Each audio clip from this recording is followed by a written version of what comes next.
Hey guys, it's Tom Bucks. Welcome to MST.TV. For those of you guys who are longtime fans of this channel, you might have noticed something a little bit different. I didn't shave. I look like I'm an old prune, aged like 50 years or something, but it's okay. It's okay. Age is experience. And if you guys are wondering what happened to the classroom, long story short, Crowler fired me because he finally realized I was using Dueling Academy time and funding to fuel my YouTube channel. So yeah, long story short, goodbye, Dueling Academy. Welcome to MST.TV. I'm just kidding. I just bought a new set and this is what's going on. You guys are here for the ruling video. I will deliver the ruling video, but I just want to reminisce on the new setup because it did take me a long time to set up. If you guys have noticed, most of my videos recently, they only featured about this side of the room because this side was not ready. I've got cards all over the place. My fiance and I have been sorting cards non-stop so that I would actually have easy access to build basically any deck possible, like in a snap, and that's basically what I was working on. And also like setting this part up and cleaning up my room because apparently I had so much dust in here I could have probably made a pillow, which is really gross. Anyways, let's go into the ruling video, and if you guys like this video, don't forget thumbs up because it will unlock new content in the next one because I'm now the EA of videos. So the misplays that we're going to look into today for the rulings are going to involve Marincess, Summoning Condition. We're going to look into Subterror's Final Battle. In terms of its negation effect, we're going to look into Tenyi's conditions on activating its effects, and we're going to look into Orcust as well. There's a very common Orcust play that is actually taking games out of people unnecessarily, but this one also requires you to simply just read the card to kind of figure it out. Alright guys, let's dive in. So to kick things off, we have Marincess, the most common misplays that I have caught at multiple locals, and it's just something that people just overlook or did not read their cards carefully, would be the summoning conditions of the Marincess. They're just illegally summoning, and it's quite disturbing really because a lot of the effects lock you into water monsters, but because Marincess Seahorse can lead you to like a Link 3 very quickly, I've seen someone go from like one Seahorse all the way to like all of a sudden Boral Sword shows up and OTKs the guy. Like, what is going on? So we're going to read into Blue Slug, Coral Anemone, and we're going to look into Marble Rock as well. So starting off with Blue Slug. Recipe wise, 1 level 4 or lower Marincess monsters. If this card is Link summoned, you can target 1 Marincess monster in your graveyard except for Blue Slug, and this is an optional effect. Add it to your hand. Also, you cannot special summon monster for the rest of this turn except water monster. Okay, so what happens if this effect gets, what if it gets like Ghost Belt? Well, then you're not locked underwater just yet because the activation was completely negated anyway. But regardless, looking into this, there's also the part that says you can only Link summon Blue Slug once per turn. First thing that is most common is that because she is a Link 1, people thought that she only required 1 water monster to link into, which is incorrect. You have to use a Marincess, which means you have to either use currently only available ones are Seahorse and I believe the Starfish. Those are the only 2, so you have to wait till next Chaos Impact before you can go use other monsters. But what I've seen so far would be people using Swap Frogs, Dupe Frogs. They've used all sorts of frogs, paleos to go into Blue Slug, and that is incorrect. So make sure you catch your opponent when they do that, or else they get a free engine starter with regardless of whatever monster they get out. Now, where's this confusion coming from? Well, I believe it's coming from Coral Anemone and Marbled Rock. Coral Anemone requires 2 water monsters, so it's a bit more generic in terms of summoning condition. In terms of card text, you can target 1 water monster of 1500 attack or less from your graveyard, special summon to a zone that this card points to. You cannot special summon monster for the rest of the turn except for water monsters. And if this card is sent from the field to the graveyard, target 1 Marincess card in your graveyard, except for a Coral Anemone. They're all unable to basically re-add themselves. Add it to your hand, and you can use each effect of Coral Anemone once per turn. Once again, once you use her effect to special summon out a monster, you are basically locked into water. Now, one key thing to note is that the monster that Coral Anemone summons out does not have its effects negated, which means if you summon out a Swap Frog, you'll be able to dump another Aqua level 2 monster into the graveyard, which is a really big benefit for Frog players because if you link away a Swap Frog using I guess you link away a Swap Frog into a Coral Anemone, you get to revive that Swap Frog and dump another card, which means it's a double dump. You get a free Toad, a Toadally Awesome at that point. So there is a lot of synergy with both Toadally Awesome, which is why the price of the card has been rising up due to popularity and increase in demand. But again, this card also locks you into water summoning, so Once you use this effect, I get that you get a free Link 3 with this card and with the Toad. Oh my god, that is a Boral Sword. No, it is not a Boral Sword, at least not right now. And of course, each of these effects can only be used once per turn, which is really powerful because she revives the card and retrieves the card when she leaves the field. So that's why she is a bit of a pricier one. And finally, we have Marbled Rock, requiring 2+ water monsters. That's why people get confused with the Blue Slug, because both of the other sisters that are available, well, they only require water monsters.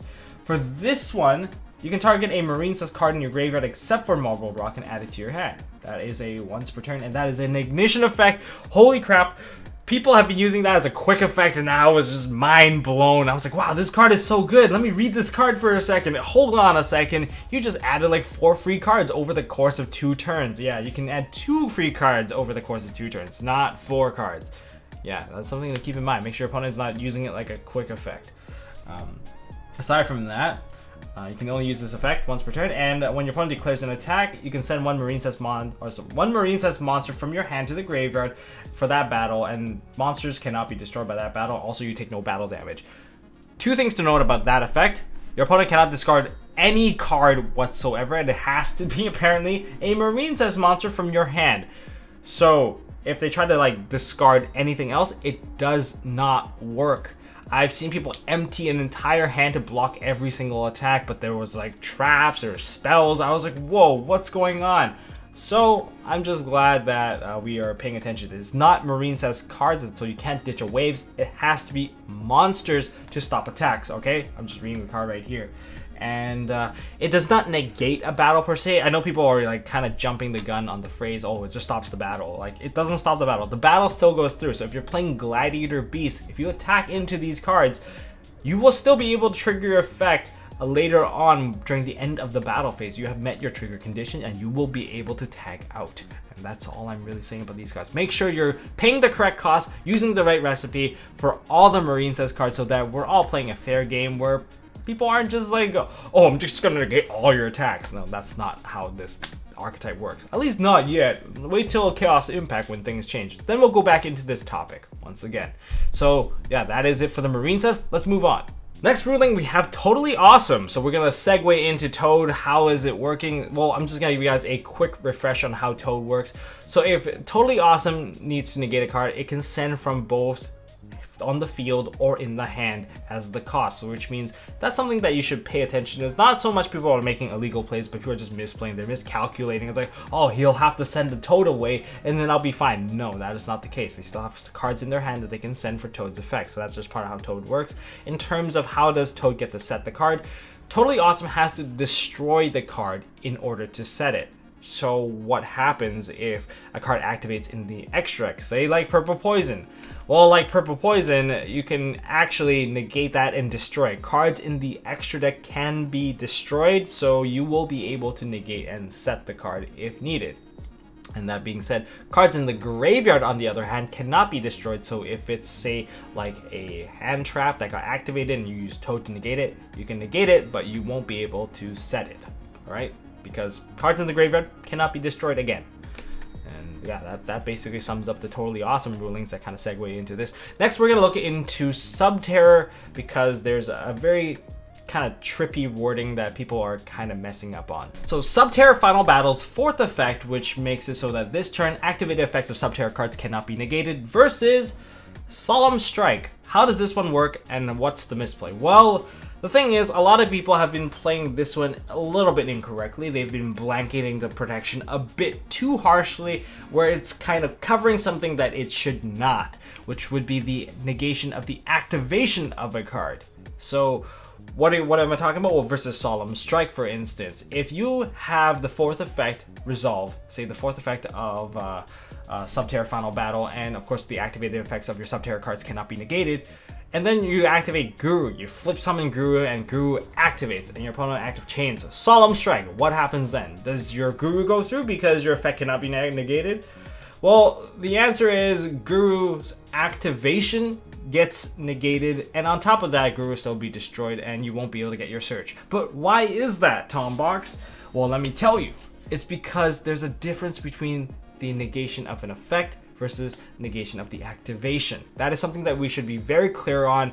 because, well, it's relevant to these situations. I know a lot of people are playing Subterror now, and some people are just over blanketing their effects, so I'm just making sure you guys know what's going on. Negation of an activation just means that the card effect basically did not happen. When you play the card, it could basically bounce back, it wasn't even on the field, and it was just completely gone. That is an overgeneralization. I'm sorry for those of you guys who are a bit more picky, but you guys kind of get the idea. The card did not happen. We did not get to the point where it was going through the rest of the resolution. That part never existed in terms of negation of the activation. What about when you negate an effect? When you negate an effect, we're talking about effect failure, impermanence, Ash Blossom Joyous Spring.